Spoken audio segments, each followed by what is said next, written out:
The story of Stephen in the Bible is primarily found in Acts chapter 6 verses 1 all the way through chapter 7 verse 60. Stephen is known as the first Christian martyr. His story provides a vivid account of his ministry, trial, and eventual execution by stoning. Here's an outline of his story. Stephen's appointment as deacon in Acts chapter 6 verses 1 through 7. Stephen first appears as one of 7 men chosen to assist the apostles in ministering to the needs of the growing Christian community. The early church faced challenges, including complaints that the Greek-speaking Jewish widows were being overlooked in daily distributions.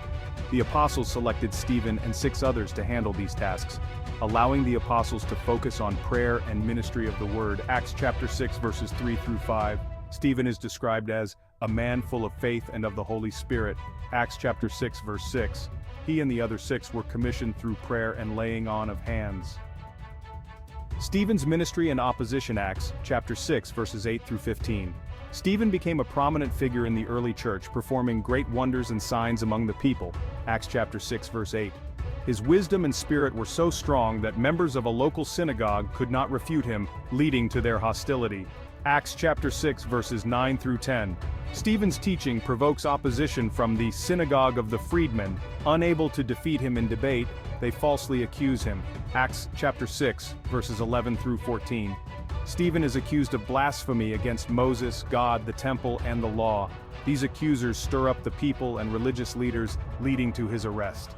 Acts chapter 6 verse 15. As Stephen stands before the Sanhedrin, his face appears like that of an angel.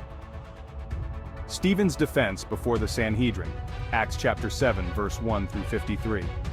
In response to the accusations, Stephen delivers a powerful speech before the Sanhedrin, recounting Israel's history and demonstrating how they have consistently resisted God's messengers. He focuses on Abraham, God's covenant and promise. Acts chapter 7 verses 2 through 8.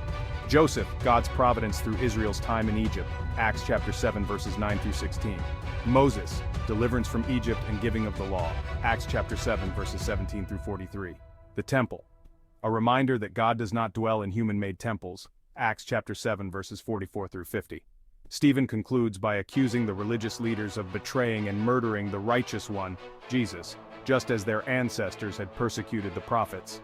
Acts chapter 7 verses 51 through 53.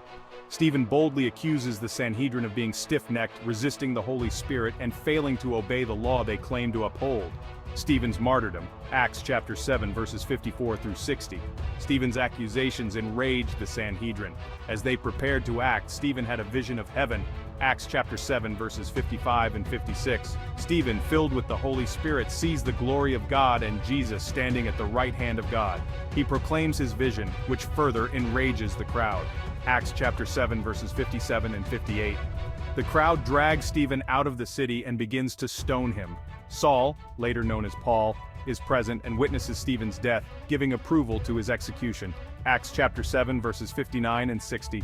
As Stephen is being stoned, he prays for his attackers, saying, "Lord, do not hold this sin against them," echoing Jesus' own words on the cross. He then dies, becoming the first Christian martyr. Conclusion. Stephen's story is significant in several ways. It highlights the persecution early Christians faced, and it also marks the beginning of a more widespread persecution that eventually led to the spread of the gospel beyond Jerusalem. Additionally, his witness and his prayer for his executioners left a lasting impact, especially on Saul, Paul, who would later become a pivotal figure in Christianity.